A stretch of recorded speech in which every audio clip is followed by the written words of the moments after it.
There are over 60,000 square foot. And our main building is very unique. It's over 90 feet tall. It's a steel frame and glass structure. The roof itself is has laminated beams that were brought in on box cars, and it has 4x4 sunny roof deck on top of the flat part. There are over 515 windows in just the main building.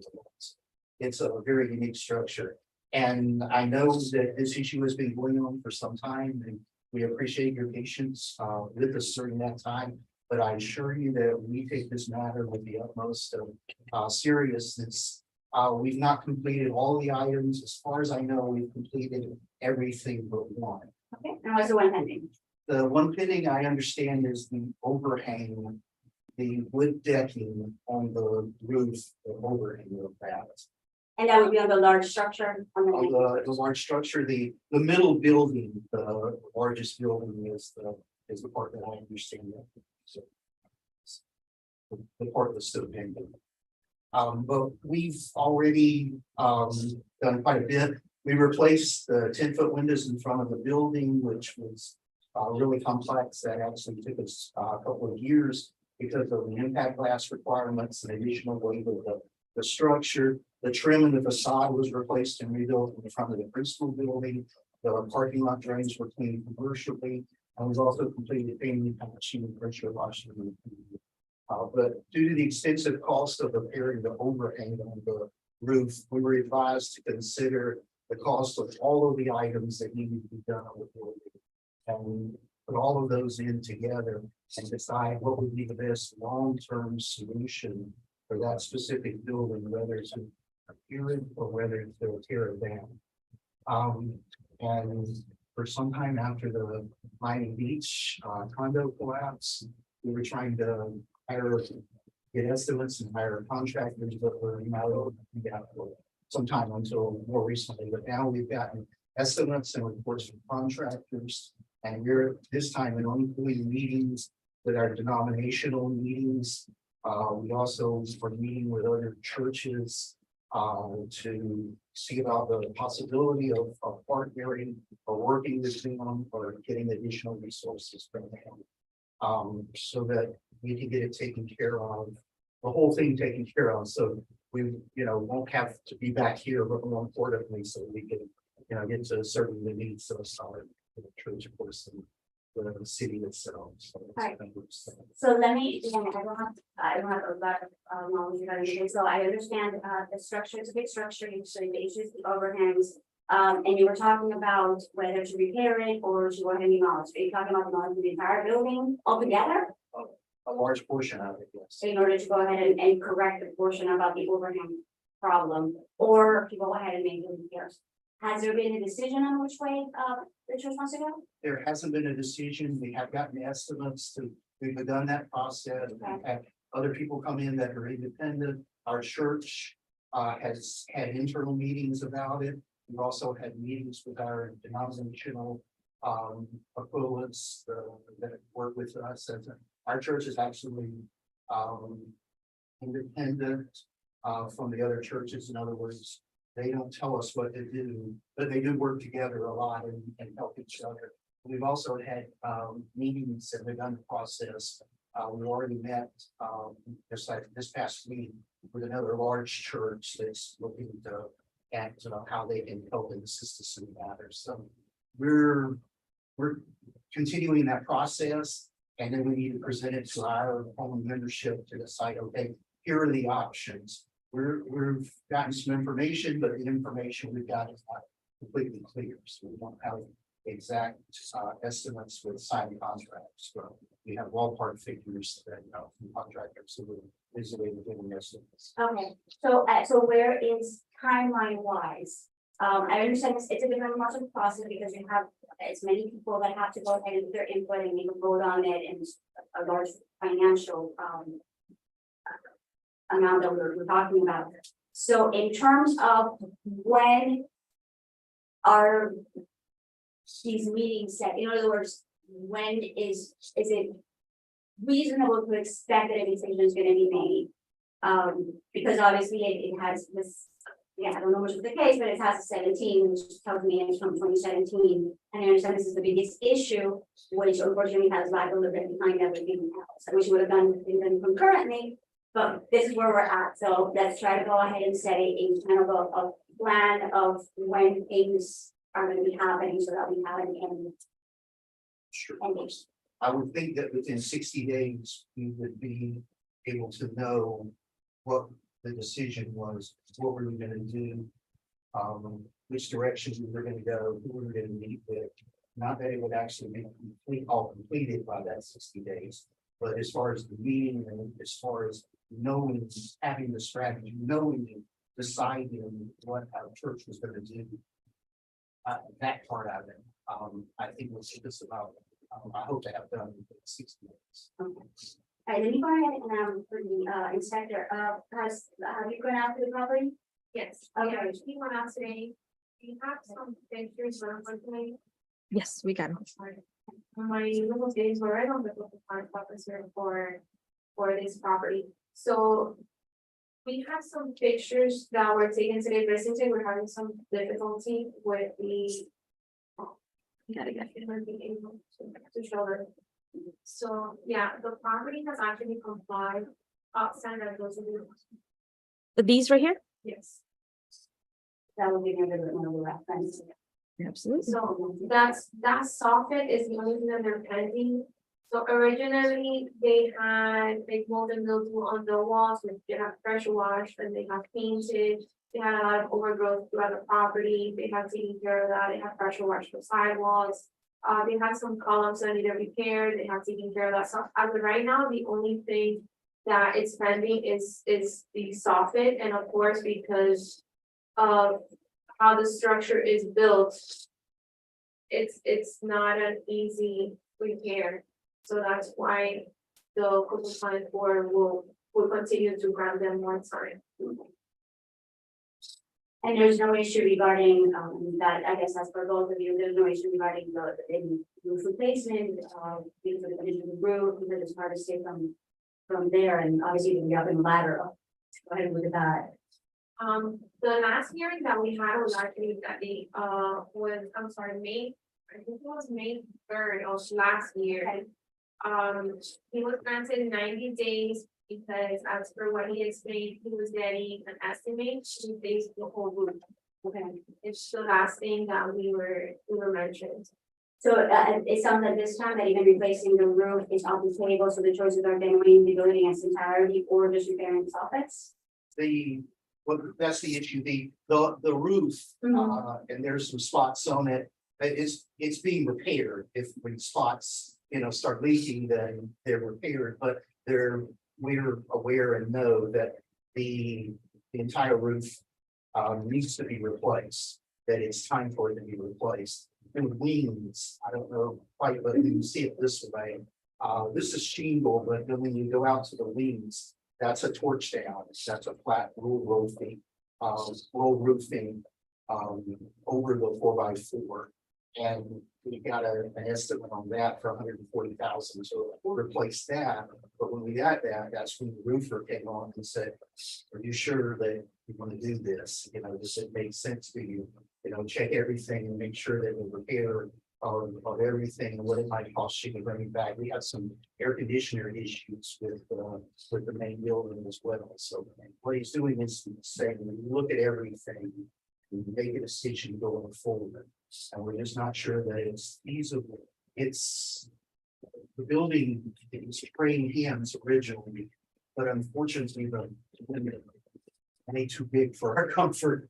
The building is just the maintenance of the building is just makes it extremely difficult. So because of that issue and because of the extensive repairs on that roof that had to be done, and the air conditioner use issue with the main building, then that's why we're saying make sure that you look to see if that's the best decision, especially long term. What we didn't want to do was just throw $150,000 or $200,000 and keep doing that and doing that and doing that. If it was if we're gonna have to do the same things type of thing or something similar down the road. So that 140,000 would be just for, the roof replacement, which is basically, it doesn't sound from what I'm hearing that there's an issue with the structural components of that roof. It is just the finish, the shingles and the asphalt for, the roof roof. Right, the roll roofing, and then some of the wood underneath it, as it goes, you replace the wood if there's a leak on the beam that we go back in and replace, but. Has the church explored, I mean, because obviously for purposes of code enforcement, the issue is the soffits. And the soffits, it almost looks like they could have some kind of a cosmetic fix that might be a lot more reasonably priced. And again, I don't know, I guess I haven't lived it, I'm just seeing it for the first time, whether the church has explored other viable possibilities regarding correcting the soffit as opposed to fixing the roof if it's still functional. But again, I understand also the other end about good money for that. The issue with this particular soffit in the front is that decking goes back to the second beam, Okay. and almost means and get in trouble when I rely on my memory, but I think that the normal beams are 16 inches on center. This beam, because of the overhead, I believe is 20 feet. So every one of those, we were told in order that they would come in and piece a board in underneath that would make it look better. But the issue then, if somebody's up on top of it walking on that, and they happen to step right and they hit one board that's not secured in the same way. The boards themselves are tongue and groove. And then, of course, nail down to the beam. But each one of those outside the beams that you see are 20-foot 4x4 tongue and groove that fit into the other. So that's what makes this kind of a bigger issue than instead of what would normally be, just a matter of one up on the roof and replacing. All right, so, it's, what I'm inclined to do is to go ahead and give them 60 days. With a status for you to come back and update us, where it's at, and at that 60 day, what I'm expecting is a final decision as to, what is going to happen. And if there's not a signed contract, that you could narrow it down to 1 or 2 contractors that the church is exploring, with the goal of 30 days after that hearing for that contract to be signed, and for them to proceed. That way, yes, we can keep it under short leash and try to make sure that the timetables are being met within reason, because of course I understand the challenges both between structure and design. And there is a lot of logistics to getting it done. Is that something that the code is comfortable with? That we can go ahead and just keep talking about it, make sure that it keeps moving to resolution, but then they're good. Okay. All right, so let's go ahead and So I don't know if you want to make an order, there's never been an order entry. so not even for okay. So you could do that, or you could, Well, the concern I have is how was the notice written? So that is definitely going to be dictating on how it's being. I'm okay depending on that, how the notice of hearing is done. If it allows, if there's a notice for me to order to do, that's fine, but if not, when the new notice gets issued for that 60 days, we will go ahead and do it the right way as a new case, so that there is an order to follow up, and then we'll just go on the word that by 60 days, hopefully we'll have an update as to where it's going, and then we can go ahead and have another word. That follow up. Okay, so do we have the others here? That's right, that is just an update, so probably would not. Yeah, we just want a copy of the agenda. Okay, It's what we do for updates or appeals and things like that. I have a copy of the original summons no, and the ticket. that's what we're gonna be first. Right. So today I can't make an order, but obviously, they're gonna go ahead and you'll get a formal notice of hearing. For you to go ahead and appear as a new case, and hopefully at that point in time, we'll have a plan of action, and then it can be reduced to an order, and then we'll work with you, just go ahead and get you passed. So that finish line. Okay? All righty, thank you so much. Good luck. And I will see you in 6 years or whatever that hearing date is. So. Very much. Okay. Thank you.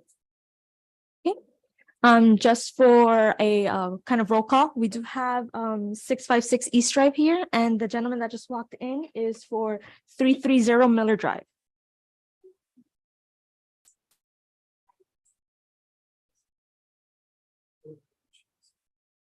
656 East Drive, so it's Okay. new business number 1.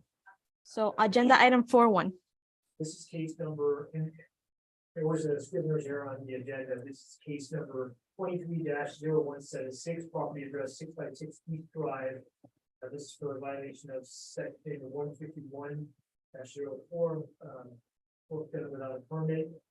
This appears to citation is issued for interior work in a motel. The citation was issued on March 31st, 2023.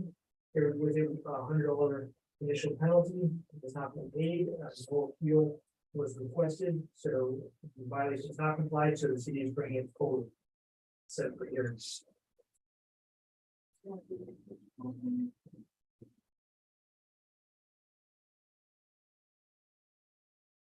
Okay, what time was the work that was done with that permit? Once again, this is Scope Compliance Officer Mercedes Borrego. So we have been granted access to the property and we're able to confirm the violation. Originally, when we were first granted access was, and for this specific case, 23-0176, was on January 31st, 2023. And what we observed that day, as far as we were able to see, was that the lobby area was being remodeled, and also they had added or replaced light fixtures, and they were doing some plumbing work to one of the bathrooms, which was repairing a cast iron pipe. 2 months after that, and I'm sorry, that on January 31st, we did place a verbal stop work order, as we were aware that there were no permits obtained for the property for the work being done.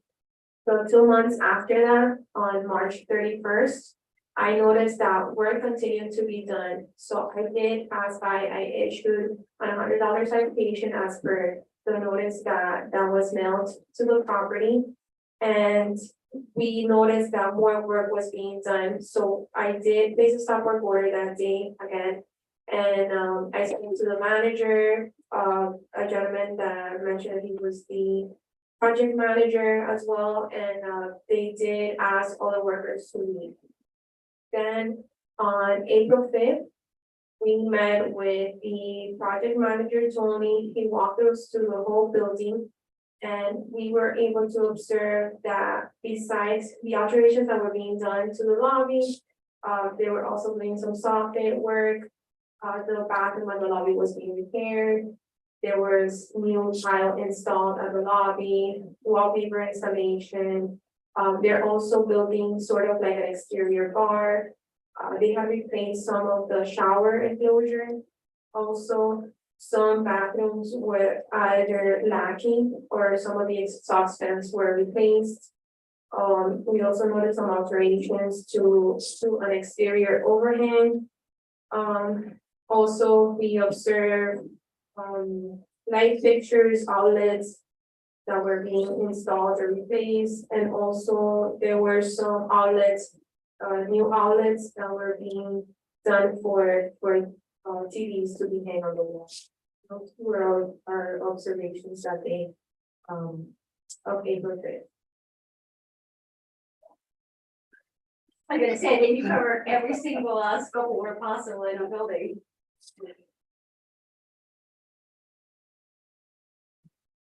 All right, let me go ahead and hear from the representative. Could you please state your name and relationship to the case? It's Tirso Martinez. I'm the architect of been retained to working on violations with the owner. The owner, GLS 770, they're from out of town. They came into town, they purchased property from one of the actual hotel owners who I had done work for him in the past. And so they came in and they started doing just cosmetics with a gentleman, Tony, project manager. They asked around, they said, oh, we're gonna do full finishes, we're gonna paint, we're gonna do all the building permits for them. Then they just took it a little further and they started remodeling the bathrooms. So basically, I visited the site, I met with Ms. Moretti first and got a grip of what her concerns were. And then we went ahead and we prepared a floor plan of the building and also a scope of work of the proposed improvements. In the lobby, the reception desk has been totally remodeled. There used to be an office here that wasn't mentioned in the regulatory report, but that was demolished also. Replacing all the light fixtures, new ceramic tile flooring and soffits and walls. Soffits and painting walls, soffits and those things. The lobby restrooms, which were back here, those restrooms are they're original from the hotel and they met handicap accessibility at the time. When I was involved with the hotel a couple of years back, we went in there, we installed some grab bars and some made it a little bit more accessible. But they went in and they remodeled it, they retiled it, and they removed that. So we're going to make those at least as compliant as possible within the limits of the walls. So that would be the two bathrooms in the lobby. In the hallways, they went ahead and replaced all the carpeting on the hallways. So I'm going to have them provide us with samples with certification that it's appropriate for the hotel use. Again, in the hallways throughout the whole building, they did the light fixtures, they painted, they did wall covering, wallpaper. Then in the courtyard, it was actually this area used to be closed off when the hotel was being used a couple of years back. So now when they opened it up, this covered area had an original bar here. So what they're doing is they're trying to refurbish that bar for use again. So that was the area that they, Ms. Morego mentioned, they were doing work outside. Now, in the, she lightly touched on what they were doing in the front facade, which to me was the most alarming, because they came in and these overhangs, they did these frames, metal frames that don't look very structurally sound. And then they covered it with durock, which is not acceptable. So what I proposed to them is that we get rid of that. We remove it together. However, I don't want them to do any work, even the demolition work, until we secure a permit. So that way we're sure that they're insured, they have licenses to do the work. As far as the rooms themselves, there are 107 guest rooms. Most of them have this layout. There's about 3 of them that are different. They have slightly different configuration, but the bathrooms are pretty much standard. So what they did in most of them that we got stopped is they replaced fixtures exactly where they were, and they retiled the enclosure, the glass enclosures of the showers. They also replaced them with the exact same configuration as before. The reason that I'm mentioning that is because these bathrooms today will not comply with any of the code requirements as far as size, but and then there was 2 bathrooms on the north wing that they had broken down they had opened the floor, the wood floor, and they were repairing the piping underneath. I think there was a photograph of that. Okay, so all that we intend to have permits presented to the city, and as far as the electrical receptacles and stuff, most of them that I observed were for the TVs in the rooms, and there were TVs there when I was involved with the project. So we need to document what's actually existing, where they're just going to change the covering and the receptacle themselves, and which ones are needed. But Now, the problem with the electrical, obviously, if they bought the property with illegal Yes. receptacles, they bought it with a violation, it's gotta get fixed. Well, this property has a history with the city. I don't know if Mr. Borrego was here when we had a big case where it made almost national news. Remember that? Yes. So I got involved with them. That's how I met the travelers group that were the former owners. And we went in and we brought the building up to code as far as electrical, alarm, life safety, fire. So that was pretty well documented, and and brought up to date. That's why I'm saying that I have to look at, I'm sure. They have, yeah, I'm sure they have the documentation regarding that Correct. permit and they can Correct. check and see. So, but that, I'm glad to hear that. So I, speaking with the Borrego today, she says that her recommendation is gonna be to give us 6 months for us to comply. My only question is that, the 6 months is for us to get into the process of the building permits. Well, that is for me, I'm the one who's gonna go ahead and set the time. Okay, I have a couple of questions. One, when were you retained? 3 weeks ago. And obviously I see that you have preliminary plans, so you haven't gone into the nitty gritty of actually doing the real plans for permit submissions. Okay, so, given the scope of what you have on your hands, how long do you think it'll take for those drawings to be ready? It's actually a lot of as-built is what we have to go document, so, Okay. and that's kind of time consuming, so I'm figuring that it's gonna take us about 6 weeks. For us to document what's there and then get into the documents to for permit. And then once you get the as-bills, how long would it take to get those as-bills and now get into the plan? That would be about 4 weeks for production on that. So, 10 weeks. The reason that I asked that question earlier as far as the time that to comply is because this being a hotel, well, being a commercial property, it has to go to Miami-Dade County Fire first. And there, I know the city works very efficiently, but the county just sits back, especially when it's municipal park. Yes, all those questions. So, how backed up is going to be? I don't know that myself. And they're you know, they look at it with a fine, they go through with a fine tooth comb, being that it's a hotel motel type of thing. Okay. So that's why my question was that, I mean, we can definitely comply with submitting our plans for intentions to comply, but we can't guarantee when we're gonna be issued that permit. And again, well, my big thing with these cases is like, I know that there are some things that you can't control. So long as you control and act on what you can control. I don't have a problem with staying with the code officer and we'll keep moving, but again, I know there are things that are outside of your hand, and that's why we kind of We're gonna commit to that. with you in terms of, okay, so if I give you X amount of time and you can't make it, stay in touch with your code officer, and you need to come back, we'll go ahead and, hey, listen, this happened, it's out of my control. This is what we're expecting time-wise, and we'll keep working in that fashion until we actually get to the finish line of getting compliance, but you do have your work cut out for you. Yeah, no, my clients are, they're very interested in opening the hotel. I mean, it's in their best interest to get it done. Right, as so soon as possible. let me ask you this, the contractor that was doing the work that was doing the work without the permit, is that the same contractor that is going to be used for the construction? That's up to the owner. Okay, so if you know, Yeah, no, I don't. Like I said, it's the reason why although I advise them, those things have to be taken down.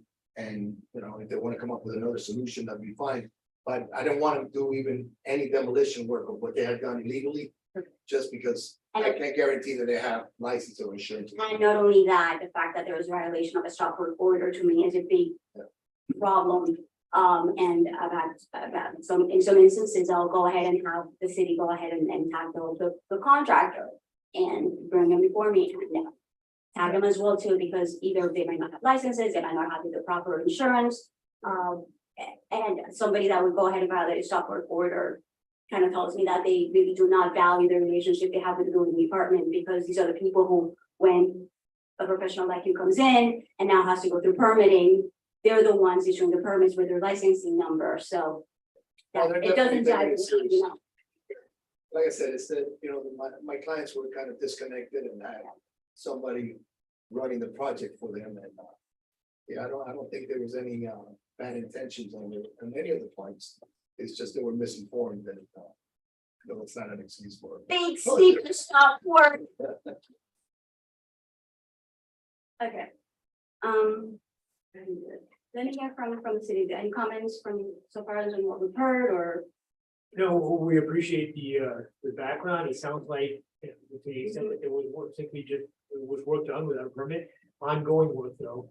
So obtaining a permit is going to open up that window to legalizing it, and then that opens up the 180-day time frame.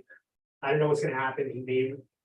We may get to the point where if the end of the time frame comes up and he may need an extension based on good grounds, we would be willing to work with him. But we'll cross that bridge when we get there. So my inclination right now is, giving on the timeframes he gave me for the as-bills and for the building plans. That for permitting purposes. He gave an estimate of probably about, we're looking at about 2, 6, that's 9 weeks, divided by 4, that's a little over 2 months. I'm thinking about, setting him for status, to go ahead and have the first not the first marker in 3 months for the plans to be ready. Let me see, because he's gonna need the main permit. Plus he's gonna probably under it, he's gonna have electrical and plumbing and it'll be structural, wasn't it, right? I don't think anything was besides the, yeah. Might require a structure. I know that, our structural engineer for sure, whatever they're proposing to do on the facade, he'll probably have to review that. Yeah, and I need, But, because he told us on that needs to get redone, so I have no doubt that will definitely get taken care of. But I think the timeframe I gave you can cover all those. Yeah. It's less than what the city was willing to offer, so we're okay with that. Yeah, and it's just a matter of just to make sure that, and that way it also, he might be able during that time frame, he might get more information about, okay, so after he's been able to look at the as-bills and get a better idea of what the real work that needs to get done, things might change. So that's why I'm thinking about doing the first marker at 3 months, because it'll allow him to go ahead and get those as-bills taken care of. And kind of start at least the process of getting the permits, the plans that will be used for the permit application, perhaps even complete them. But at that point in time, he has a better idea. It's like, oh my God, this is bigger than I thought. We're gonna have to go ahead and maybe take it to zoning for X or Y, or we have to go ahead and do the county for X or Y. And that way we'll have a much better idea of what we're really dealing with. So I think we're talking about as built. Confirm compliance with the building codes, so the not to fact permit, and then with the open pending work, I don't know, it's just to be separate apart. Yeah, no, because right, it's a big project. Yeah. This is a lot. So with. Well, okay, so without breaking it, I defer to him on how he's gonna go. Engineer contractor, it's gonna handle that. As far as permits goes for the scope of work and whatnot. I think I'm gonna cross that bridge once I come back with that 3 months, because I'm concerned that when he starts actually getting into this, I have a feeling that he's going to encounter some surprises along the way. That he Most might likely. So, we're still under the time frame that the city was, the overall time frame for compliance, the city was going off, so we want to break it up into 3 months and see has absolutely no objections. We would ask for an order to be entered. Yes, absolutely. Absolutely. So we'll find. So, realistically, I think 3 months might give us a better idea of where we stand in its totality. Because my first thought was having you have the plans ready for submission and get into the application process. But given the fact that we don't know what you're going to encounter on there, that might prevent you from being able to even start physically doing the application, schedule the permit time. My scope of work is pretty well defined Okay. with the owners based on my meeting with the Borrego and the building official. So other than receptacle here and there, I don't expect any big surprises. So I think that time frame we can work with. Okay, so why don't we do this? So we're gonna go ahead and do 3 months and then we're gonna time it tight to the hearing, so that way we get an update on it. And then we can get a better idea of what our next markers gonna be and then go in our way and take care of it. So long as please, no work without permit, stop work order, stop. And can we pardon my client on that $100 fine? I don't think that that's something that the city's going to be inclined to do. I am not inclined to do it.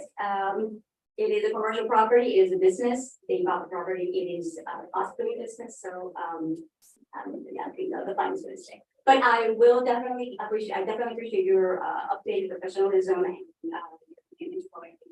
getting it squared out and taken care of. I look forward to working with you in getting these things taken care of. I'm sure the city is as well in that property, because it's in everybody's percent interest, like you said.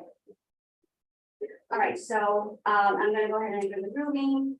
I find that it was proper service and that the violations as stated in the notice of violation did exist and continue to exist. I am going to go ahead and impose that $100 fine, as it is citation. And, this is the, do we have these on the site? Yes, it was costing around $50. Okay, so I'm gonna go ahead and include as part of my order, the assessment of cost, fees and costs, for the $150. And 3 months, we'll do 3 months. What do we want to do for it? In 3 months' time, it would be August 1st, the meeting, Okay, that's the meeting, so for. if we have it. Right, it might actually spill into September, so. Okay. 3 months, It might actually the next be- year was year. Okay, So the next available hearing after 3 months for him to have a complete set of plans that he intends to use for the submission of the permit application. And hopefully by then, impress me, go ahead and have that application at least in review. That'd be fantastic. But again, I understand what you're facing. And then from there, we'll go ahead and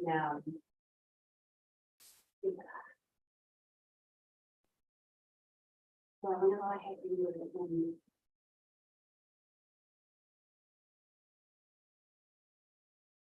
Once you get the permit, that's a new job permit, how long do you think that the actual work will take? Most of the work is done. So we'll We have give to her that. certify. There's some items that don't require certification, such as the floor finishes and the plumbing work will require a final inspection, that sort of thing. But if we have to do electrical, what will we certify what's not visible to the inspector before it's final? What about that, the front area? Like I said, right now, there's not there's the scope of work just calls to remove that, Okay, bring it back to its original state. so it shouldn't be that. The owner might want to change it, but that's not in our immediate scope of work. Our immediate scope of work is to comply with the And originally, your request was for 6 months, for the totality of the, right? Okay, so why don't we do this? Let's go ahead and I'm gonna do the order with the 6 months, with the marker at the 3 months for the plans. And then at 3 months, you'll come here and then you'll update. I think we have to extend or adapt that order. We'll go ahead and work with you, so that we can, but I wanna go ahead and have that order. Is there a per diem that the city is requesting? Okay. All right, so I'm gonna start my order again. If I find that there was proper service and that the violation as stated, the notice of violation will exist and continues to exist, I'm hereby ordering the property owner to come into full compliance by, in 6 months, otherwise face a fine of $250 a day under the violation is correct. And I'm also, as part of my order, I am requiring a status in 3 months or the earliest hearing thereafter. With a requirement that the plans that are intended for submission for the permit application be ready by that hearing. And failure to comply with either of those deadlines will result in that $250 a day. And again, we're tying it to a hearing, so it's my way to go ahead and say, make sure they show up so that we know we can move it. Final question. Yes. Will we be notified of the meeting or do we have to schedule? Then you will get one, once granted the city's the $100 citation amount and the city's requesting amount of $150 increase in costume for open space. Right? Just a word on, so we're approaching the 3-month deadline for the completion of the plans. And for whatever reason, those plans are not complete. I would recommend All the code on. call the code officer and say, for whatever reason, if we actually, we know that we're gonna go to a hearing, but we'd like to set for an extension of time. So yeah, now she has it, she will ask you kind of where you guys are at and what stuff, she might have the opportunity to go ahead and. Or something like that. Thank you. All right, I guess I'll see you in 3 months or something. How do you think about it? All right, you have one with them. correct. 330 Miller Drive, which is case. For any other new business, Go ahead. So it is, could you raise your hand? Please swear affirm the testimony you're about to provide is the truth, and will give the nothing but the truth. Perfect. All right, let's go ahead and have the city call the case and please. This is number 3 under new business, case number 22-0047, property address 30 Miller Drive. This is for a violation of section 151-04, failure to obtain a building permit. The citation was issued on March 31st, 2023. It carried with it a $100 penalty, which has been paid. Compliance, no request to appeal was received and it was paid. Compliance was due on April 20th, 2023. It has come into compliance, but in compliance on May 2nd after the deadline. This is for the nature of the work that was done were usually 3 gates that were installed without permits. City's not looking to impose any per diem fines. We're just looking to affirm the citation and record costs. All right, let me go ahead and for you, please state your name and relation to the business. Very Magistrate, homeowner. All right, it looks like you really missed the deadline by 12 days, but the city has stated that they're not moving their fees. Permanent disclosure and pass inspection and everything all of the. Want to do anything you wanna? No, I just want to apologize, for taking so long. I had explained to the young lady today, I tried to get this taken care of last year. Okay. But our home insurance was with Southern Fidelity, I don't know if you're aware. Yes. They went under and Citizens took us over. And although there was nothing wrong with my roof, they had me redo my roof. So that took precedence and that cost me thousands of dollars. So I kind of put this on my back burner. It wasn't my priority. All right, the good news is that you are all done, the city's happy, so we're all good. All right, so based on the citation, and the fact that it did take for compliance, since it's a 22 days, I'm gonna go ahead and enter the order granting the request for the citation fee. Oh, that was paid already, right? You didn't pay $100, if there's gonna be the fees. And what is the city requesting in fees, 150? It's just the work costs. Okay. All right, I hereby find that with proper service and that the violation is stated, none of the violation may exist. However, they have been corrected. Despite there being a requested per diem fine of $250, the city has waived that per diem. And as such, the order will only be as to the cost and the fees in the amount of $150. I think by the city brings matter to the magistrate, and there is a limitation that the $100 fee in the citation has already been paid, so it's just $150 and you are done. All right, they'll be issuing an order accordingly. Okay. Do I pay that now or do I say? Okay. All right. All right, thank you, sir. No, thank you. I'm gonna. Yeah, good to see you. Okay, next, I think now we are now going to our Zoom conference. Correct. So we are going via Zoom. The first case that is available by Zoom is case number 4 on the agenda, 360 Miller Drive. We have Javier Otero with Francesca Otero available. Yes. All right, so one of you is gonna have to get muted because you're getting the,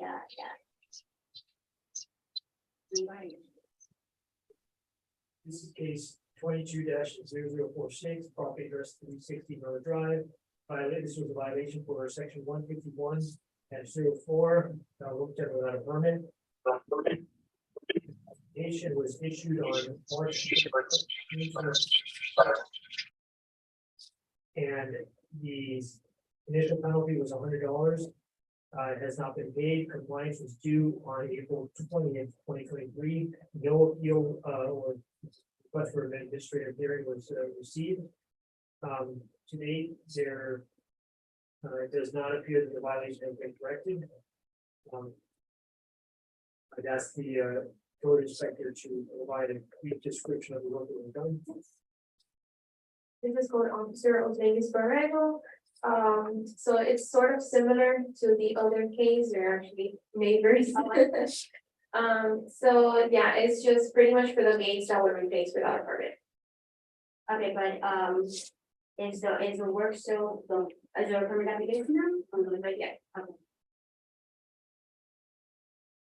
All right, let me hear, is there anything further from the city? All right, let me hear from the homeowners, the respondents. Please state your name and relation to the case, even though it's already public.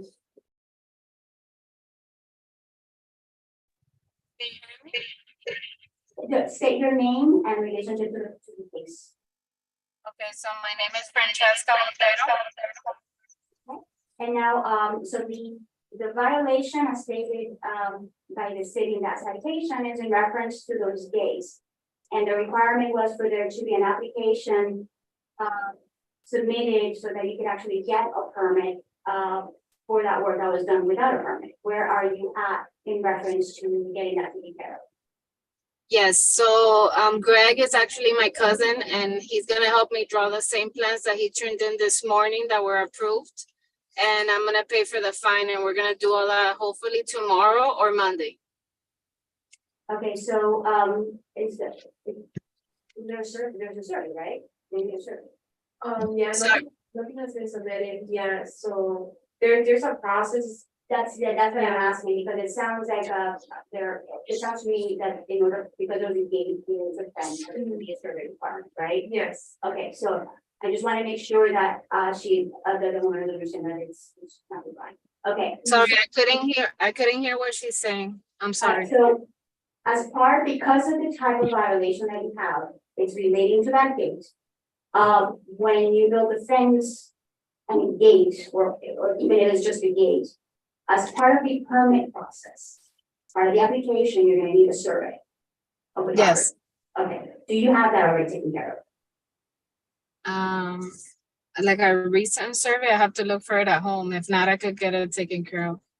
Okay, so, and that's my concern, because it sounds like, when you said, I'll get it taken care of probably tomorrow, if the city is gonna require the survey in order to approve that permit application, that's something that you are going to need before you do anything else.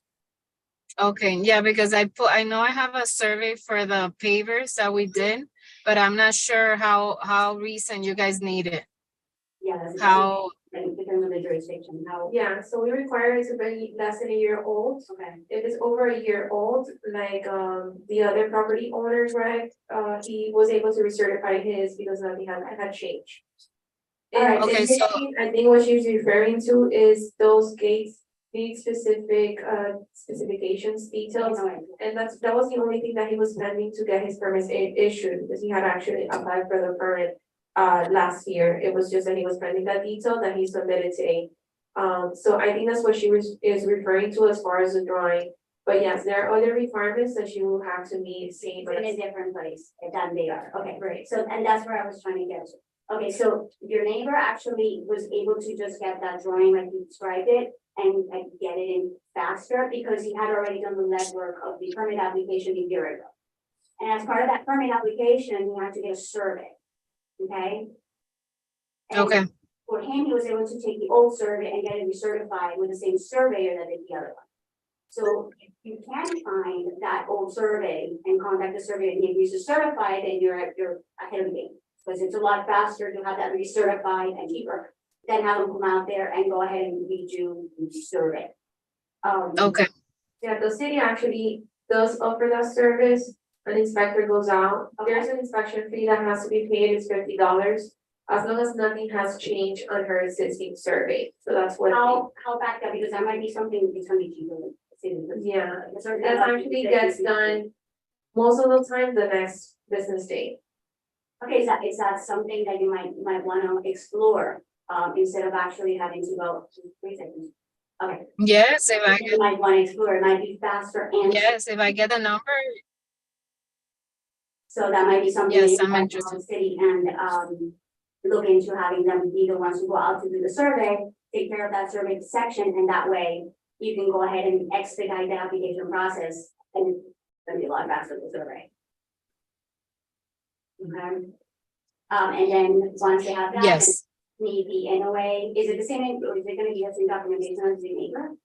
I believe it's similar, yes, the design is fairly the same, it's just different, yeah, slightly different. So they might be able, I'm not sure if he might be able to use the same detail as the other one, but if not, something similar.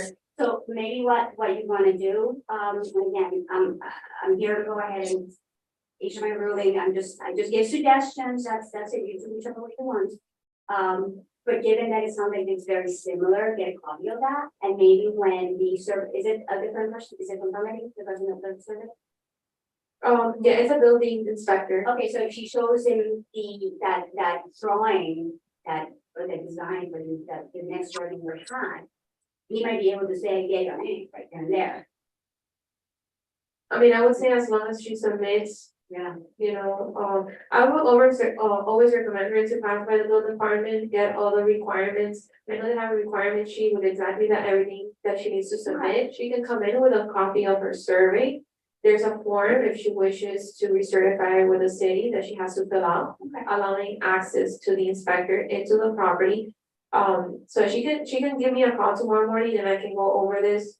But I would just recommend her to pass by in person, that way she can get the requirements, the applications, and they can answer any questions that she might have. But there is a form that she has to fill out. Now, if assuming that everything goes, that they move on it quickly, is it realistic for that to get done in 30 days? Yes. Okay. So that is pretty much the order that I'm going to do. They're pretty cut up with permitting, and they've already provided you with all the resources the city has in order to expedite that process. So everything else is gonna be on you. You probably heard me when I told the other gentleman that so long as you're doing your part and things are within your control, you're moving on, great. There might be things that are outside your control, different story.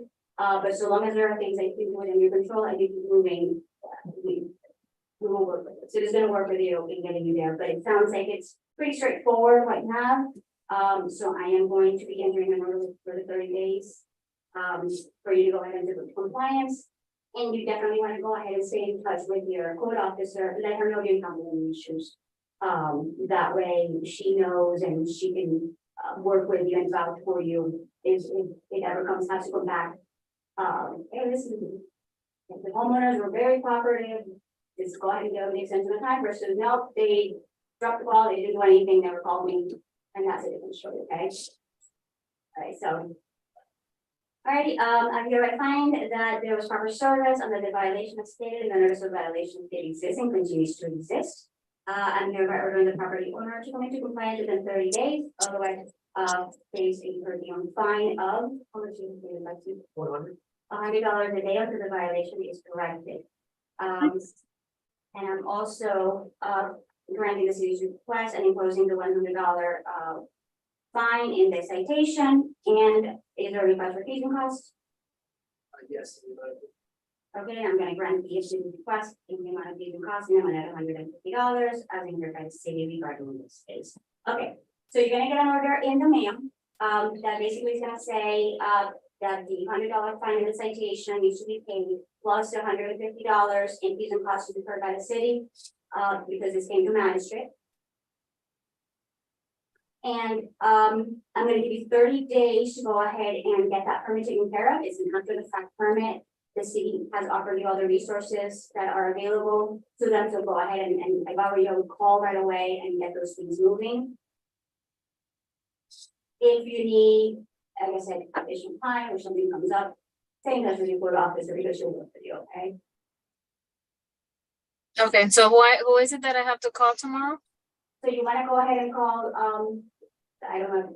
Yeah, the the ladies. Yeah, I'm the local compliance officer Oh. this morning. Oh, I Yeah, spoke if to you wanna this talk morning, tomorrow yes. morning, and then I can explain the process further, answer any questions. Okay. Okay, Alright. thank you so much. Alrighty, Okay. thank you, good luck. Thank you. Bye, thank you. Next case on the agenda is number 8. That's case number 22-0294. This is property address 620 Palmetto Drive. This is for a violation of section 150-145, the vacation rental ordinance. The citation was issued on March 29th, 2022. It carried with it an initial penalty of $250 that was paid. Compliance was due on April 5th, 2022. It doesn't appear that the violation was corrected and no appeal of the citation was put either.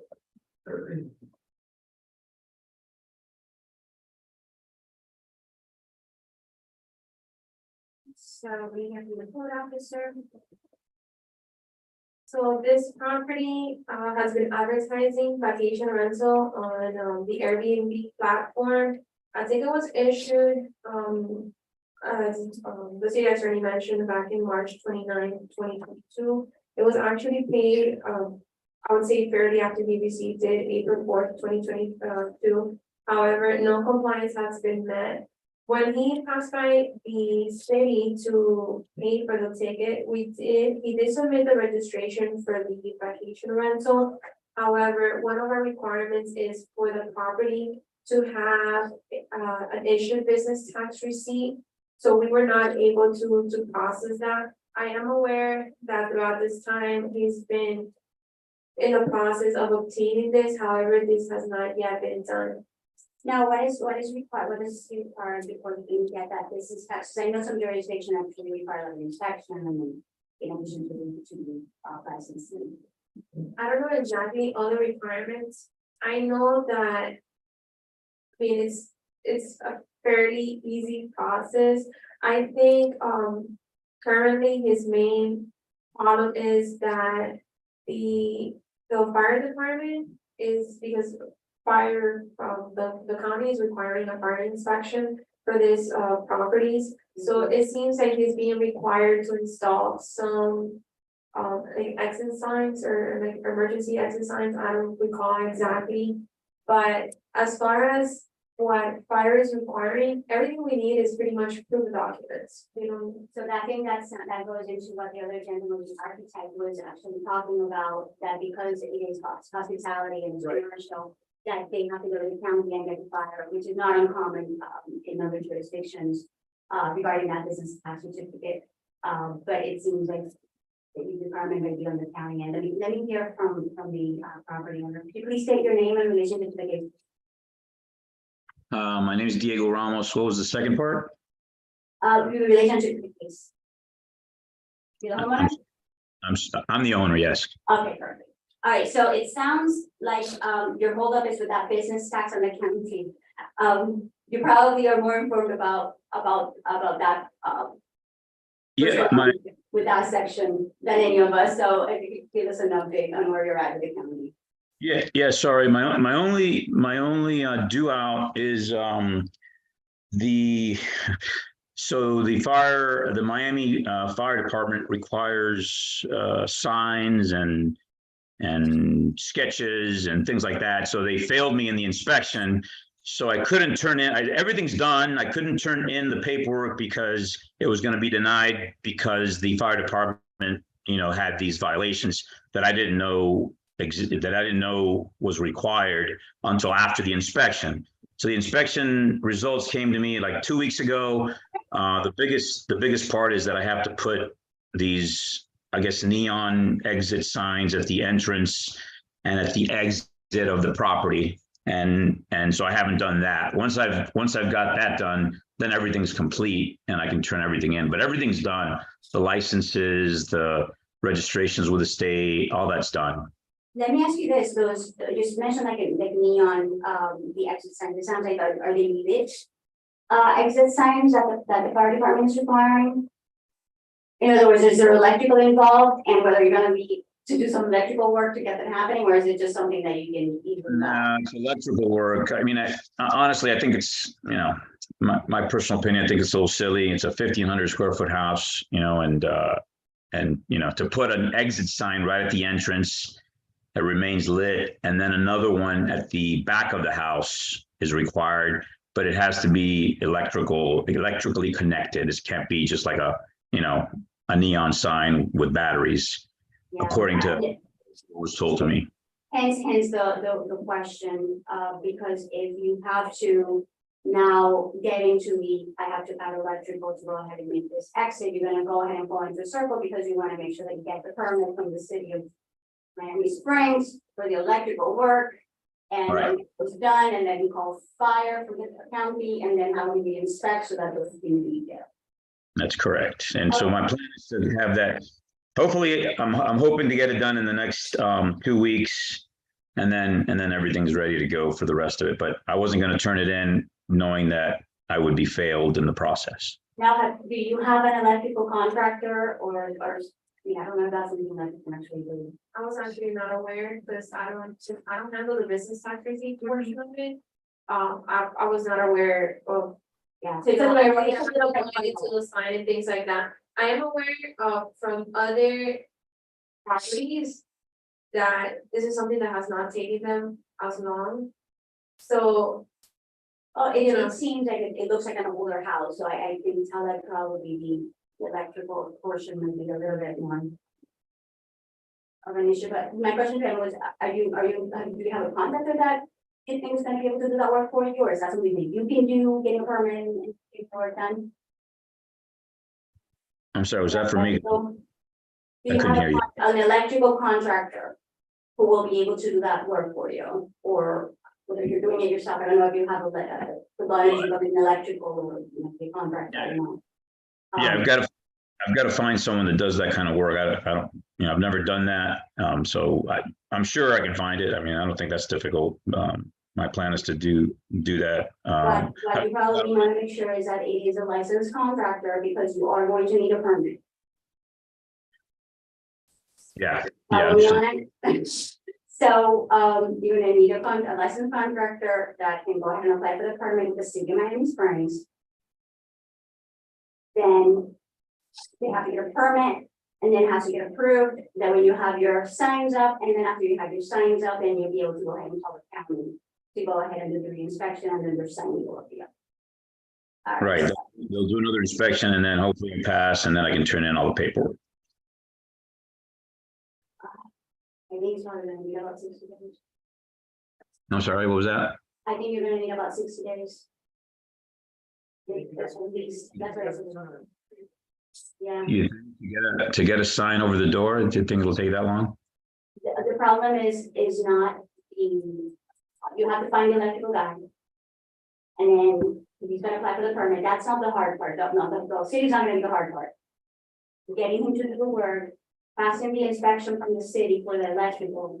And then once that's done, then you have to go to the county to go ahead and get in line for that second inspection with the signs up. Do you remember how long it took you to go ahead and get that inspection from the county? More or less, For the fire inspection, it took me 2 weeks. how many weeks? 2. 2 weeks, okay, so it's not that terrible, then. Okay. But yeah, I think my information, so the 60 days, that way he has some push factor there. Okay, thank you. That way, and then that way hopefully he doesn't have to come back until taking care, but at least he's moving, he's. Yeah. He's doing it. Okay. All right, so, I'm gonna go ahead and, I'm gonna adjourn order, I'm gonna need those, 2 months to Okay. go ahead and come into full compliance, okay?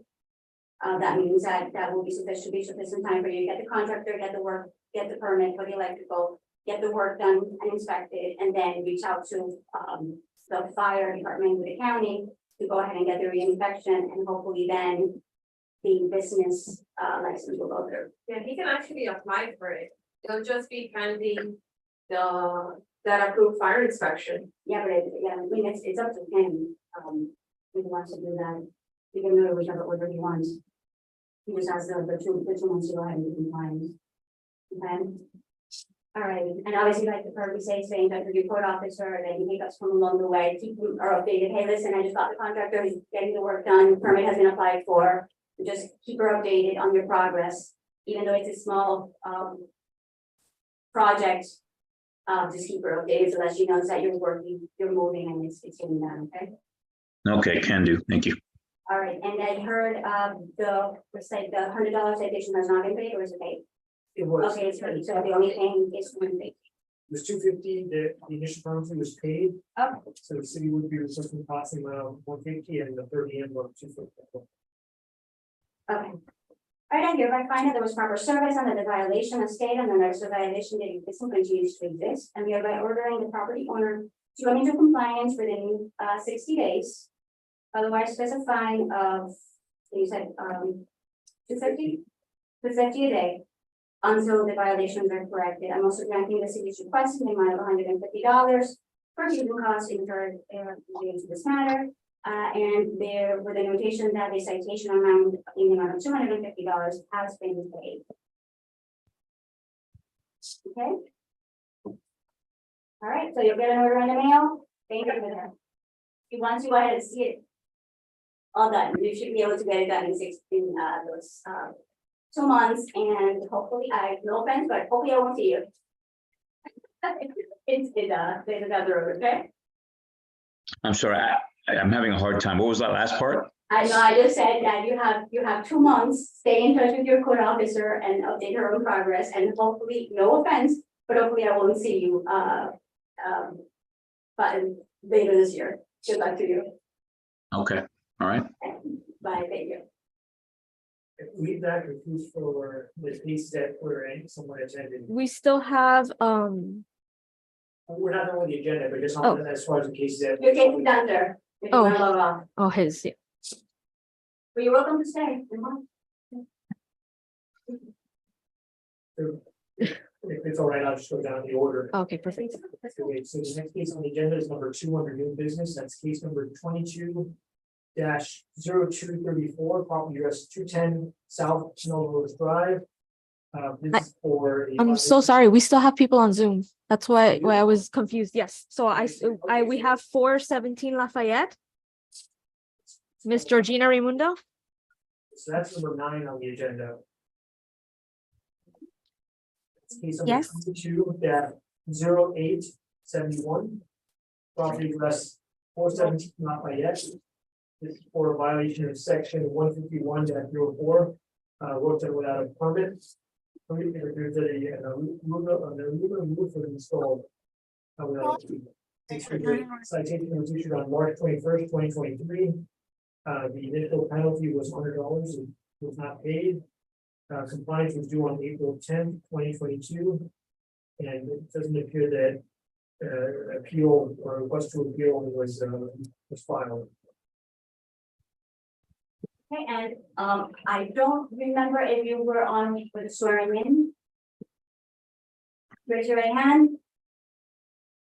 Do you swear from the testimony you're about to provide is the truth, the whole truth, and nothing but the truth? Yes, Okay. All right, let's go ahead and hear from the court officer. This is code officer Novo on August 8th, 2022, a new stairs, including an aluminum roof with electrical work done for the stands for the observers. Well, I'm hoping they don't. If they do, I can always adjust. I'm sorry, what is this for? Okay, For now, With an aluminum roof at the rear, you have like a terrace, right? So a new aluminum roof was installed with fans. With ceiling fans. That was always existing. you got the transitions on there. Yeah. So what happened was that, Wait, let's go ahead, hold on. Let's go ahead and have the court officer, let's have the court officer present. And then you'll go ahead and have the opportunity to present, and then you can go ahead and advise us. okay, Okay, so, that's what was observed on the 8th, on the 9th, the violation notice was posted at the property. There was no, contact. So on March 21st of this year, a $100 citation was posted. It was mailed via certified mail. We did receive the signed green card. On April 21st, the summons to appear was sent via certified mail and also posted at the property. Again, the copy of the green card was received, signed. And as of today, there's no permit. Now, I'm looking at the picture real quick. Well, let me go ahead and hear from. Let me hear from the homeowner. Could you please say your name and your relation to the case? so my name is Georgina Raimundo and I'm the homeowner of 417 Lafayette. All right, and I believe you started telling us that you bought the property with it. I'm sorry, I can't hear you. So go ahead. I think you started telling us that you had purchased the property with it. Okay, I don't want to put words in your mouth. Go basically, ahead. yes, the property already had an existing aluminum roof. All that when I moved in, it was from my father, so I just took over. He passed away and I didn't know that I needed to take out a permit for an existing roof. All I did was change some panels because there was some leakage going into the terrace and I couldn't have that either. So we just removed some panels, changed them. And I didn't know that I needed to take out a permit for that. I'm willing to go ahead and move forward as far as taking out whatever permits need to be taken, but I didn't know that for an existing roof, a whole new permit and all that needed to be taken out.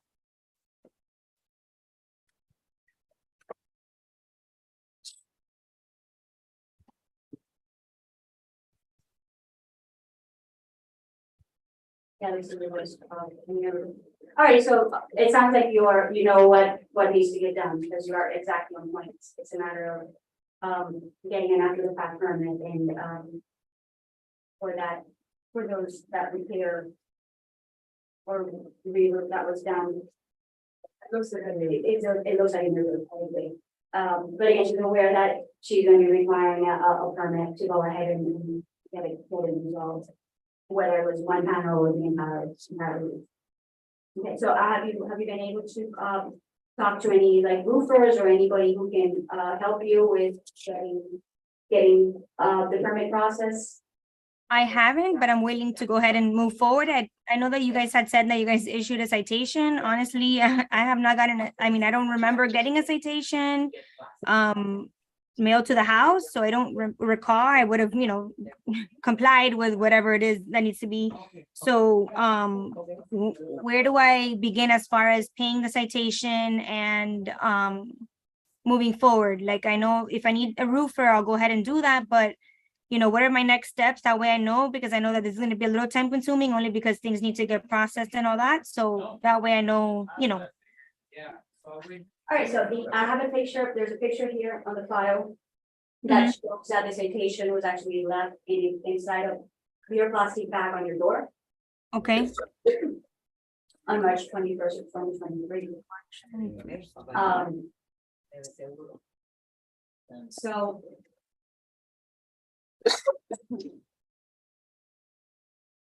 it seems like it's a pretty straightforward after the fact permit, that if she gets a roofer, it should be kind of in and out. We don't require a licensed roofer. She can actually submit us one more. But well, if she's doing it herself, then what does she need to do? Well, she would have to submit plans showing the information of the roof. Even though it's new, a new roof? I think it's aluminum. The city doesn't require the roof then? I don't know, I might, I don't know if an owner builder, I don't think so. I don't think it would qualify under, those. Well, Yeah, for the aluminum roof, yes. So it might be, something might be simpler, so it might be, just basically, just a basic drawing of the dimensions and. I don't, a lot of times they don't require like sign and seal plans, but I've seen them require like the professionally drawn plans, because they need to show how that's anchored, whether it's to a slab or to the ground, and how it's being attached to the house. So I would recommend that, to answer her question, first step, call the building department and set a meeting. I And sit down and go over exactly what you need to do. If you really do not need a permit, then the building official will tell you, and it'll make things much easier, and so you might be able to resolve it fairly quickly. So the city would agree to offer 30 days to meet with the building official and correct the violation. Should you need a permit, then of course, maintain contact with your inspector and request additional time if you need it. It sounds like the permit will be required regardless, it's just a matter of whether she needs to have a contractor to do the submission, like, the officers are saying now. So I'm actually, because of the if on it, No. So maybe she used to work in the building department, so she's, it just sounds odd and it's two of us looking at each other like, yeah, never heard that before. Maybe this is not constitute a roof, but if this is like, maybe simply, I don't know, an awning, maybe, just an awning, I don't know. It seems so easy, so. I'm leaning towards giving her more than the 30 days, because I think there's a big unknown. I think if I give her 60 days, she can take care of everything. Done and over, whether she gets it done in 10 days, because the building department allowed her to do it by herself and just draw it out. And so they But in the event that it has to be more involved than that, then she'll have the time to go ahead and have the extra on this, so please go ahead and do that. Did you kind of follow that conversation?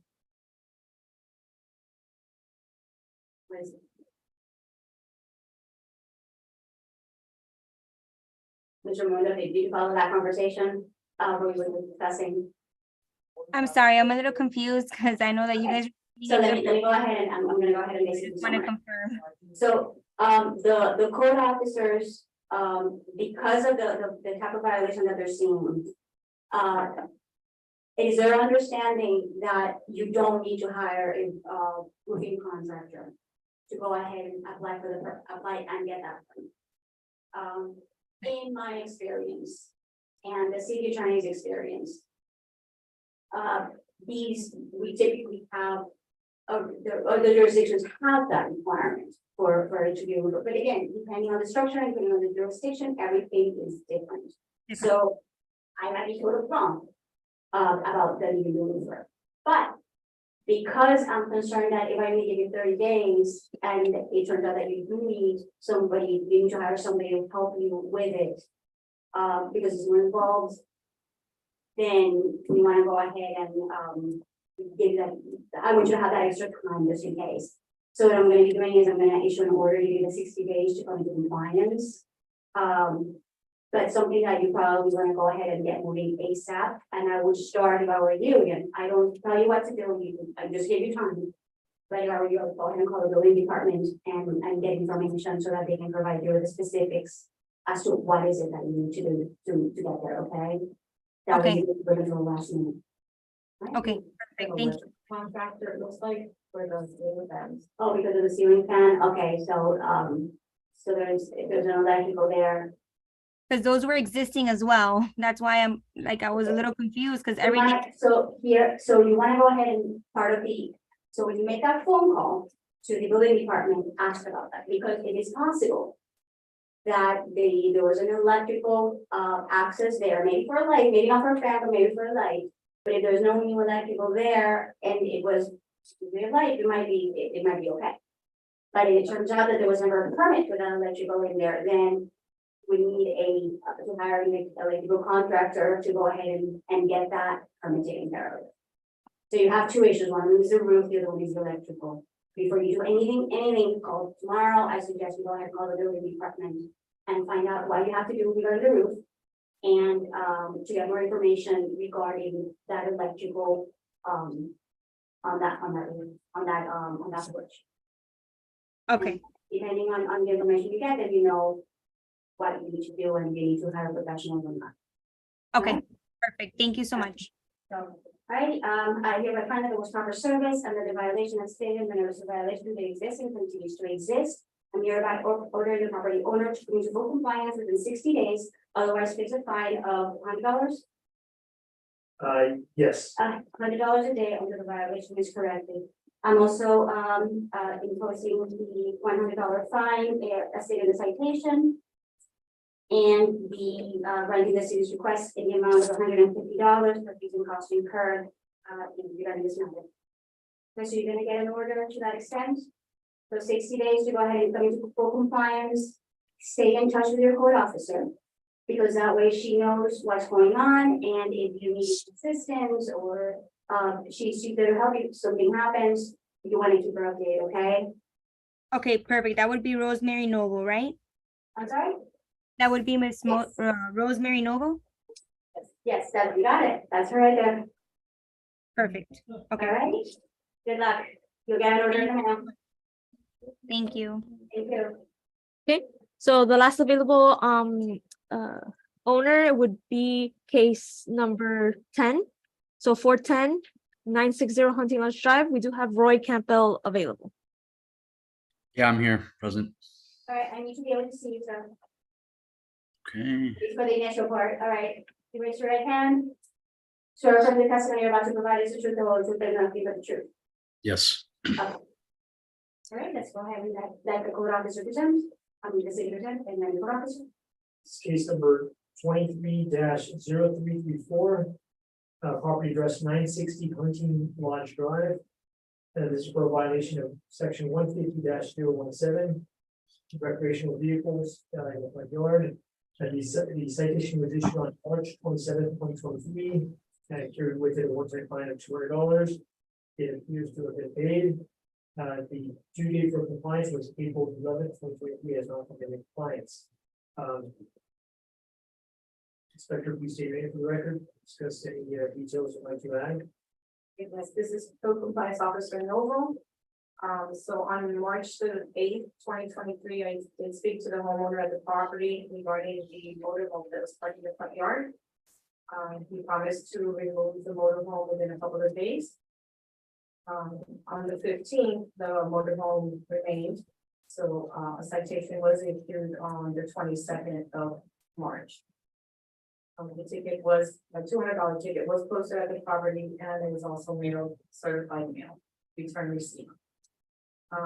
As of March 27th, I spoke to Roy via phone. He was gonna come in and pay the citation and remove the RV. He was in the process of fixing it up to sell it. I did receive the green card signed. The citation was paid. I did get numerous complaints regarding this motorhome.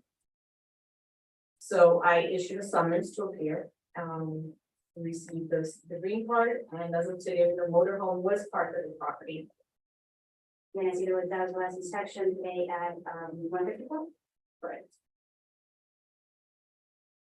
All right, Mr. Campbell, please state your name and relationship to the Yeah, my name is Roy Campbell. homeowner. Yeah, homeowner. All right, so as easy as it gets for a case, are things just move everything from the front? Where are you at with that? Well, first off, I want to appreciate and show some gratitude to Rosemary. She was incredibly patient with me. It's been kind of a mess. It's actually not my RV. I'm trying to sell it from my business partner. He's had some medical issues. I'm trying to sell it. I just ran into some issues where I don't even know how to drive the thing. I've never driven anything like that. So I'm gonna have it moved. I just didn't.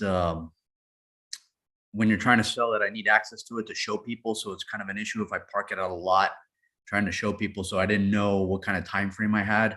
I can have it moved within a day or two. I just didn't know if there was any kind of leeway with that because I do have a couple people interested. So Yeah, unfortunately, I don't think that there's any leeway on that, especially, I'm sure your neighbors do not appreciate having to look at the RV. understood.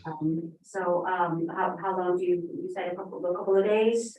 Yeah, I mean, I can probably have it out of here by tomorrow, or latest the next day. Yeah.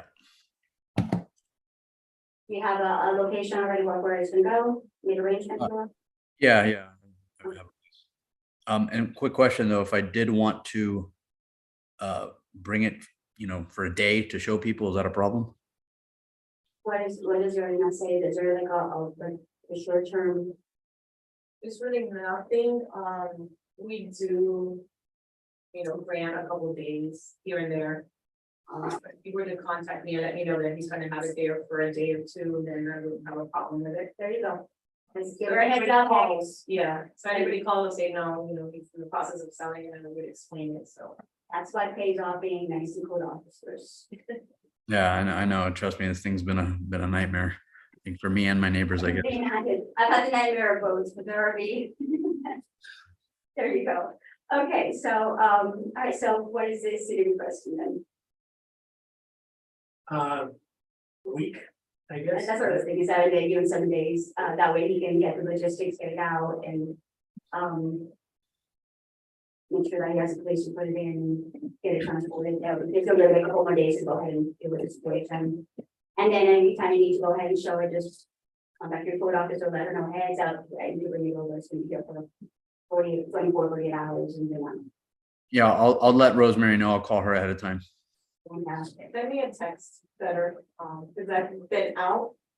So I do not have my phone with me, but, sometimes it's hard for me to get to the phone, having family issues. So if you would just, wouldn't mind texting me better, would appreciate that. Yeah, Now, absolutely. is there Well, what's your phone number, Rosemary? Because I have to usually call the city. 305, Hold on, was it 305? Okay. 307, 307 9294. 9294. Okay. Now, is there a concern if going out that route where you're renting business and renting tax, allowing you to have it for 1 or 2 days there? Is there a long-term concern with it? I mean, I don't anticipate it being an issue. Yeah, See it. I know he's been trying to, you know. Yeah. Yeah, no. I mean, at this point, I'm just gonna, I'm getting a lot of comments.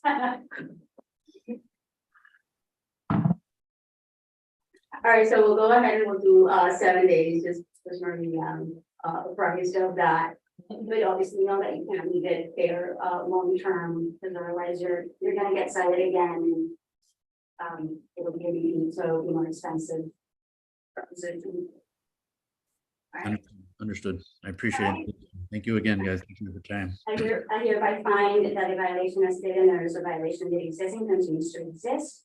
I'm hereby urging the property owner to come into compliance and remove the RV within 7 days. Otherwise, face a fine of what's for the $220 a day until the violation is corrected. I'm also going to go ahead and grant this request in the amount of $150 in fees and costs incurred. In regards to this case, and there's notate that the citation, the final citation has been paid. All right, and obviously I'm not gonna put in the order regarding you contacting her, that is a courtesy that she's gonna be providing to you, okay, so that means the order. Perfect. And for purpose of the order, 7 days, and if it gets cited again for the same reason, and you'll get it doesn't sound like that it's gonna be. I'm sorry, Rosemary, one last time. It was 307-94 what? 307-9294. Oh, 9294. Okay, perfect. Excellent, all right, thank you, and good luck. Thank you, guys. Have a good night. Appreciate it. Thank you. All right, next case. So at this time, 6:40, there are no more people on Zoom. You want to take a break? How many, About 5 left. I mean, I'm fine, and everybody else is fine, but I don't want to. Okay. Right. Everybody else is fine? Okay, that's fine, fine, because it's already beyond. So it's number 2 on the agenda, that's case number 22-0234, property address 210 South Melrose Drive. This is for a violation of section 150-145, the vacation rental ordinance. The citation was issued on March 15th, 2022. The due date for compliance was April 4th, 2022. It did come into compliance on April 25th. The initial fine was paid. So the city is just looking for that the violation is affirmed, no fines, and court costs in the amount of $150. All right, and for purposes of the record and clarity, the citation was on April 2022, and when you said April 25th was the same year, 2022, or just for? April 25th, 2023. Okay. All right, the city's not comparing fines. Right. All right, let's read from the court officer. Court officer. Provide evidence of bills. This is Code Officer Osvaldo Barrago. So as mentioned, a citation was issued, it was paid a few days afterwards. She did apply for a business accuracy right away and got that issued. However, they never applied for the vacation rental registration, which was what the violation was for. The property was not registered to operate vacation rental from it. The property owner, as soon as she received the summons, she did make contact with me and she did apply right away and got that issued the following day. So the property has complied. And you will have proof of the posting for both the citation and the summons. So, the file, and if you got certified mail, for the certified mail, send it out. And the new card in the back.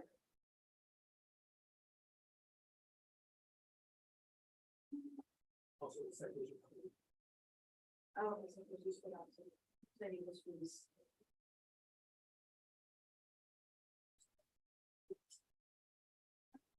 Was it posted on that? It was, yeah, it should be the last.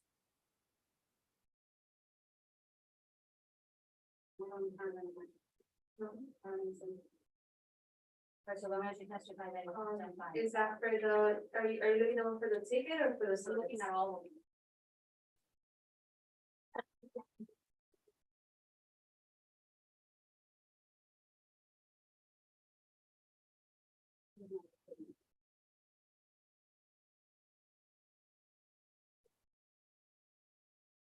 There is. Wait, no. You know what?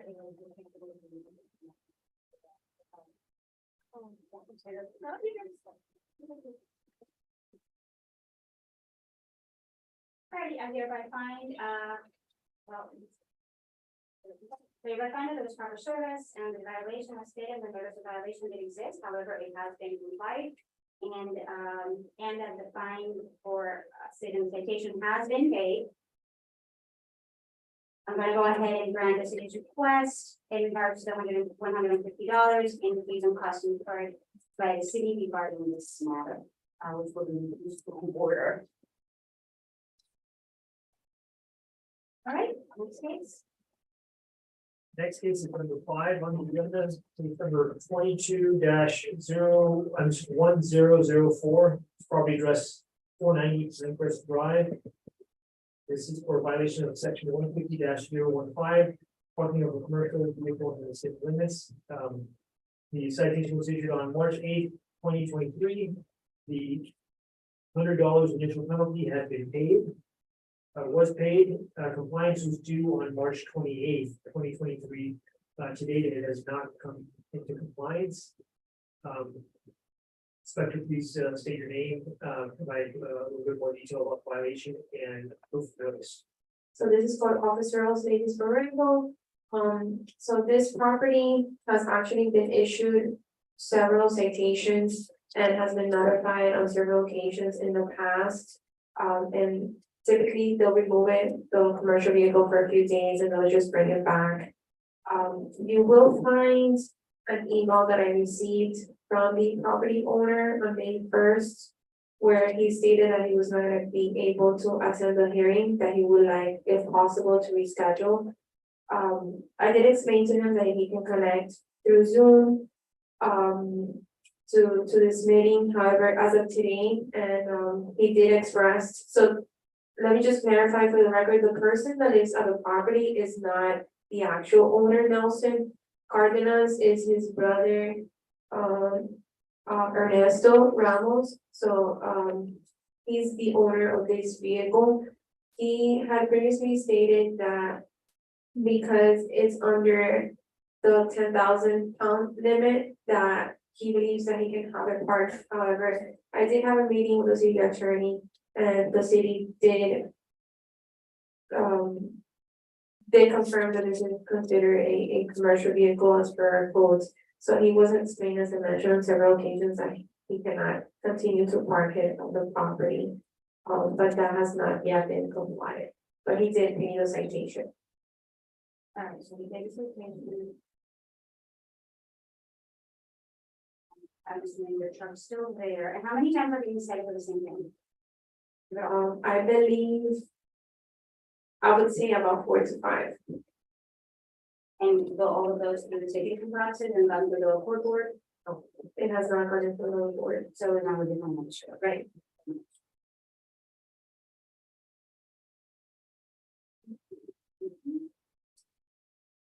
And I see that in the picture posting there. Right. I was gonna say there's 2. So there's someone. So he expressed that he also parks his, I think his wife's car on the rear as well, so that's why maybe you may see 2 cars. You know, I was talking about the same picture. No, yeah, there is. In the last picture, there appears to be 2 documents. Oh, one is this demonstrated. Yes, because he was also posted a ticket for another, which is a following case, a work without permit. Ah. That was the same.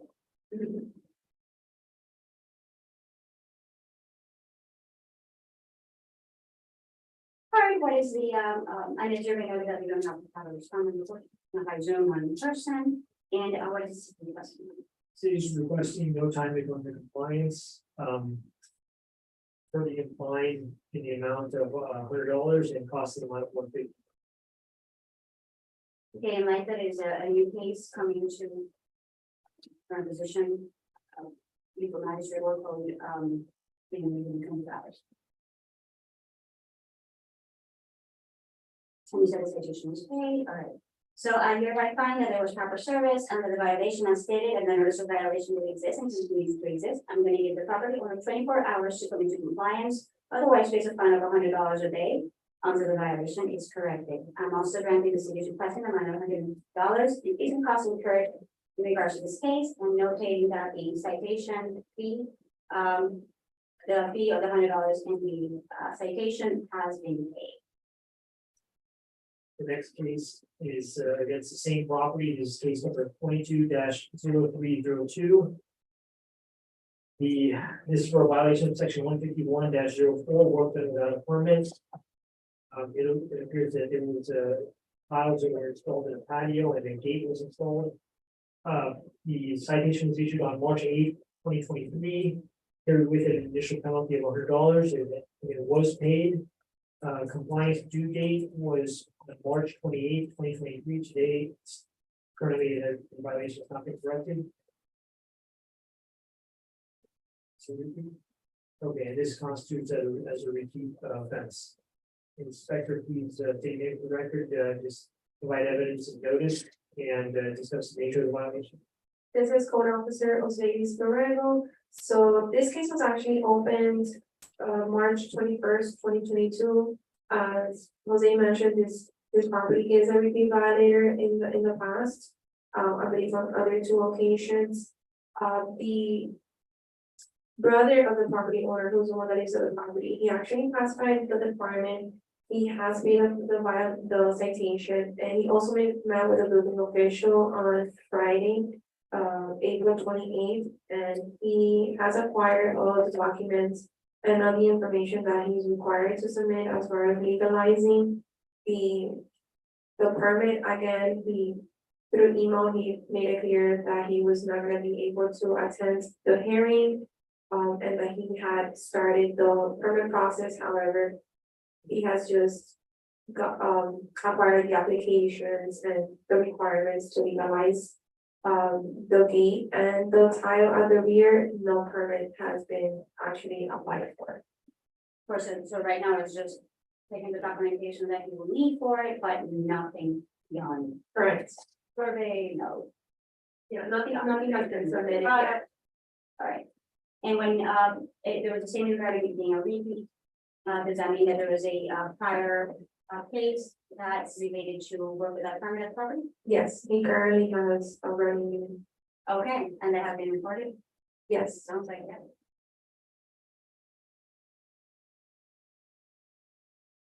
Was that violation of the fix? The one that is still standing up? Okay. All right, what's the city requesting? City would request 30 days to come into compliance or that $100 per diem fine be imposed, costing the amount of $150.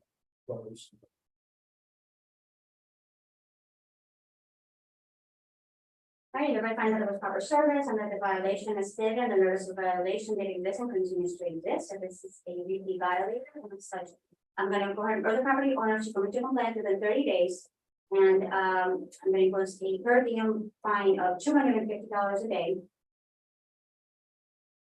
If the violation is not complied with within a 30-day time period, and the increase in the $250 is based on a repeat violation regarding work without permit from our old case that has still not committed compliance. I'm also granting the city's request in the amount of $150 as in provided safety in bringing this matter to the bench. 30 days to 50 days.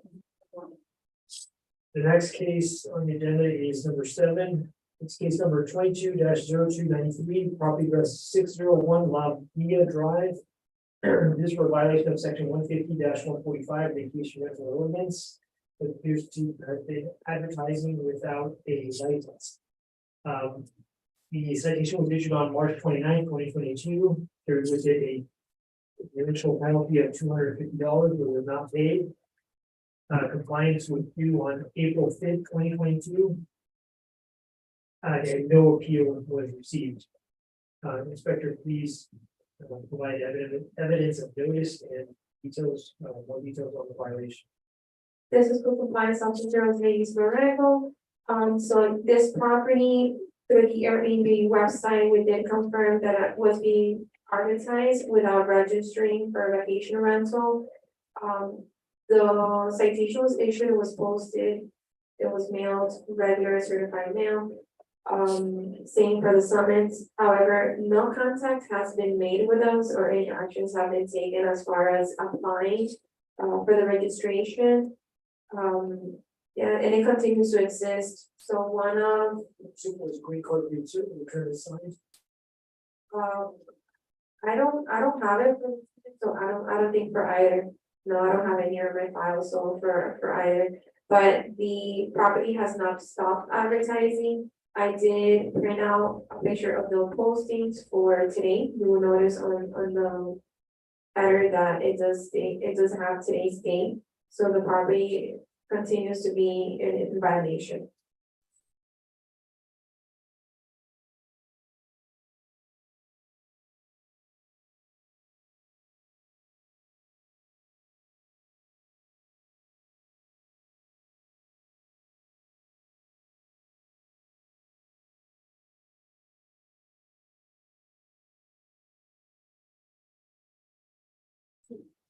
The ordinance, how does it read?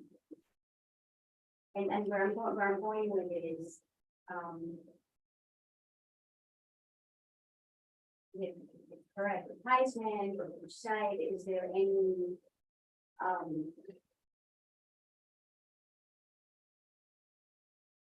anything new to it other than use of the license?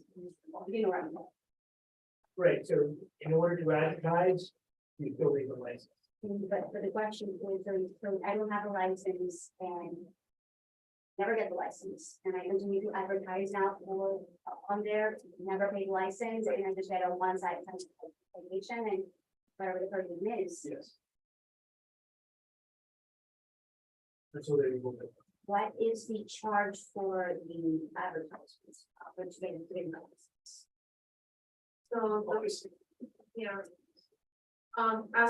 Are you for registering? Is that what you're? I just want to know if I went ahead and kind of want to go ahead and register and get that license. $250. $250. First year, and then once you renew every year after, that's $150. Okay. They also need to have an Asian business tax receipt, and I believe the fee for that is $66 and I believe 83 cents.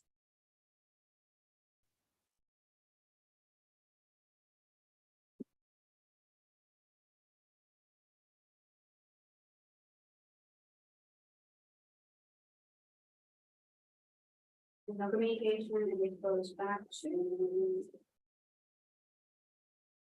2022, so that the property has been, the petition line goes in 2022. And advertising is then without the registration. Right, that's one. It's been a year. Yeah, that's early 2022 is when we noticed the property that was being offered. And I do check on that constantly. I would say at least once a week, and it has not been, stopped being advertised. Oh, they're on. All right, so, all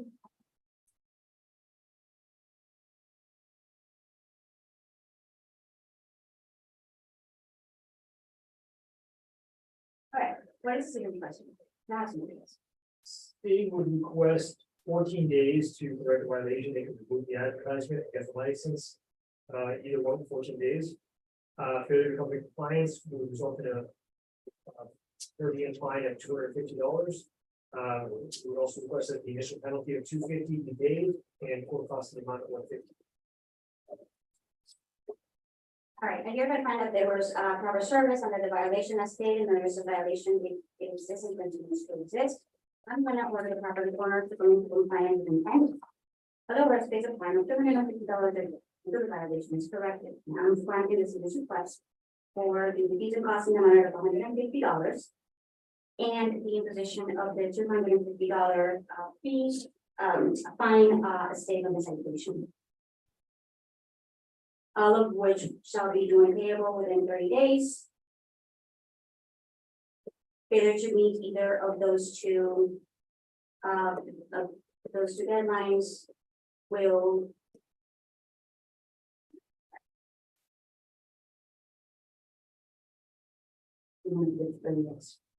that's fine. 10 days for them to come into compliance, $250 a day thereafter. And $150 and this is at the end of fine. Is there an interest provision in the city that will get claimed or? I don't know that. I think once it's recorded as a lien, there's an applicable, it's statutory.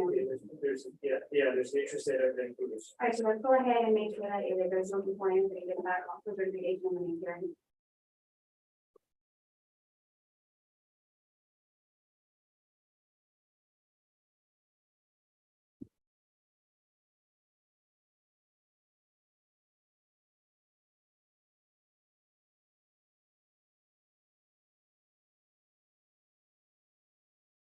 It's the revenue of it.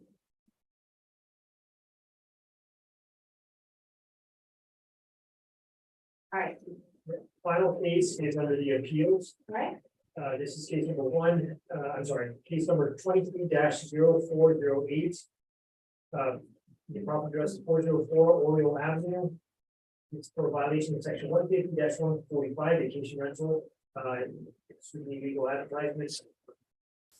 The citation was issued on March 29th, 2023. Carried with it to compliance was due on April 18th, 2023. There was a $500 initial penalty because this constitutes a repeat offense. The same violation, same offender within 5 years. They requested a hearing to appeal the citation. They are not appealing, they have a hearing. all right, my position with it on this is it has a different policy. If they're not here for the appeal, then it's not a city People. So request, so it's their request that it should be present, go ahead and make that request, so I don't think there's anything to be covered. it hasn't been complied. It wasn't like, Oh, it was complied. Yeah. Oh, I'm sorry, so then there isn't, repeat, I just referred the violation. I think wasn't there a, It's applied today, so, last hearing, I'm sorry, this is for also for ladies burial. So last hearing, we had this case come up because she had been saying advertising for about a year or so, and she had not registered. So she removed the advertisement to come into compliance, because obviously when she came into the office to meet with me, I mentioned, oh, if you remove the advertisement, then you'll be in compliance, so she did. I was here and explained that if she was to put it back up again, right, and we were to notice and she had not been issued a registration, it will be a repeat violation. So what happened was that she applied for the business tax receipt.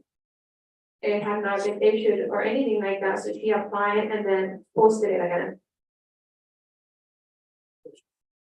so, I'm sorry, go ahead. so I was just, so is it in line or not? It's not like- She acquired the registration today. And you've been going through those routes in the fire department. She was aware of it So the for a year. because it sounds like, okay, so we have, because, okay, so it sounds like going off the other case, we have the registration, and then we also have the business tax. Have those two things that. Yes. So typically it doesn't take that long. The other gentleman, he submitted that last week. So I mean, Yeah, we'll give him the benefit of the doubt on that one, and 60 to 60 days, so, yeah. either he does it or he doesn't.